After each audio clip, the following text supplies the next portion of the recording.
নমস্কার বন্ধুরা, আপনাদের সকলকে স্বাগত জানাই আমার চ্যানেল নবান্নের সমাহারে। আজ আবারও আপনাদের সামনে আমি নিয়ে চলে আসলাম একটা নতুন রেসিপির ভিডিও। এই সময় কিন্তু বর্ষাকালে প্রচুর তাল ওঠে। আজকে আমি সেই রেসিপিটাই আপনাদের সাথে শেয়ার করব যে তালের রস দিয়ে কিভাবে আপনারা তালের তেল পিঠে তৈরি করবেন। তাহলে চলুন বেশি কথা না বাড়িয়ে কিভাবে এই রেসিপিটা তৈরি করছি সেটা আপনাদের সাথে শেয়ার করি।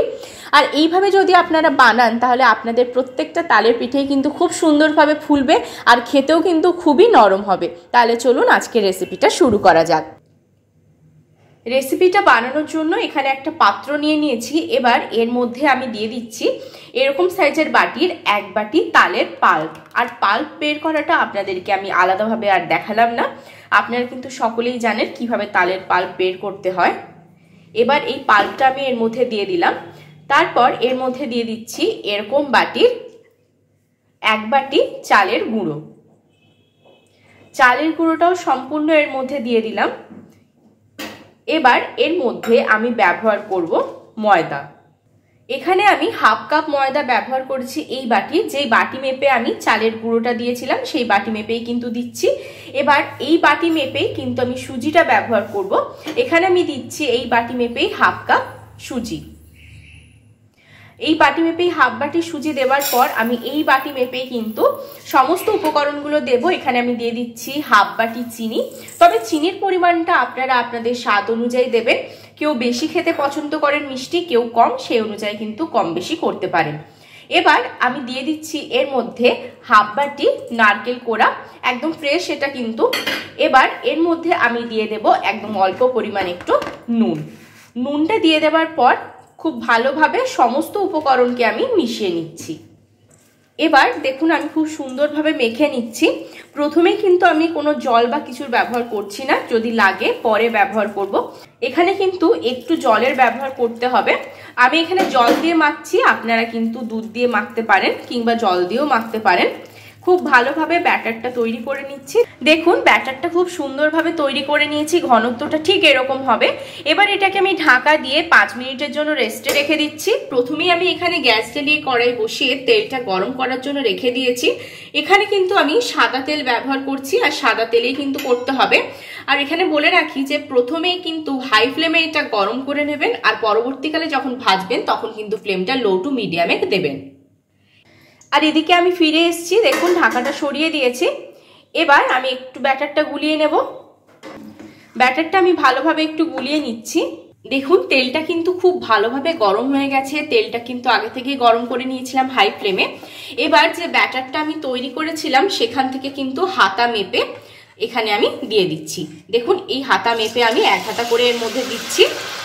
আর প্রথমেই বলে রাখি তেলটা কিন্তু হাই ফ্লেমে গরম করে নেবেন, তারপরে কিন্তু ফ্লেমটা মিডিয়ামে করে নেবেন, না হলে কিন্তু পুড়ে যেতে পারে।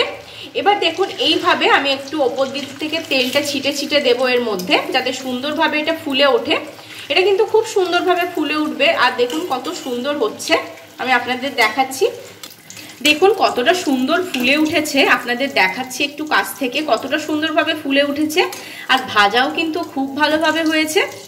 এইভাবে কিন্তু উল্টে পাল্টে একটু লাল লাল করে ভেজে নেবেন। আর দেওয়ার পর যখন ব্যাটারটা গরম তেলের মধ্যে দেবেন, ওপর থেকে একটু তেলটা ছিটে ছিটে দেবেন, দেখবেন নিজে থেকেই কিন্তু এটা ফুলে উঠবে। এটা হয়ে গেছে। এরকম একটা ছান্তার সাহায্যে আমি তেলটা একটু ঝরিয়ে নেব। খুন্তি দিয়ে ছান্তাটাকে একটু চিপে দিলেই কিন্তু এর মধ্যে যে তেলটা রয়েছে সেটা বেরিয়ে যাবে। দেখুন কতটা তেল বেরিয়ে যাচ্ছে। এইভাবে আমি তুলে নিলাম। এবার আরো একটা আপনাদেরকে আমি দিয়ে দেখাচ্ছি। এই একই রকম ভাবেই কিন্তু প্রত্যেকটা আমি তৈরি করে নেব। দেখুন আমি দিয়ে দিলাম ব্যাটারটা।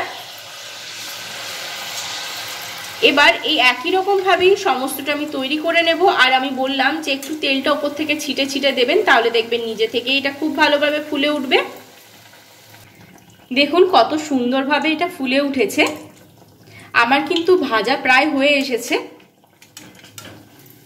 আপনাদের দেখাচ্ছি কতটা সুন্দর দেখতে লাগছে। দেখুন রেসিপিটা বানাতে একটু ঝামেলা আছে, একটু কষ্ট হয়, কিন্তু এইভাবে যদি আপনারা একবার বানিয়ে ফেলতে পারেন তালের তেল পিঠে, তাহলে খেতে কিন্তু অসাধারণ স্বাদের হয়।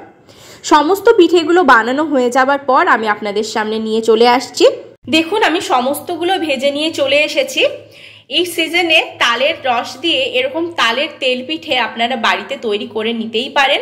খেতে কিন্তু দুর্দান্ত হয় আর বানানো খুবই সহজ। আমি যেভাবে দেখালাম সেভাবে যদি বানান তাহলে কিন্তু খুব নরম হবে, একদম তুলতুলে হবে, নরম তুলতুলে। আমি আপনাদের একটা ছিঁড়ে দেখাচ্ছি যে কতটা সুন্দর হয়েছে।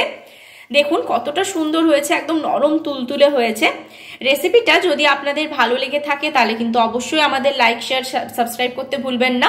সাবস্ক্রাইব করার পর পাশে থাকা বেল বাটনের অল অবশ্যই প্রেস করে দেবেন, যাতে আমার চ্যানেলে যে কোনো নতুন রেসিপি আসলে তার নোটিফিকেশন আপনারা সবার আগে পেয়ে যান।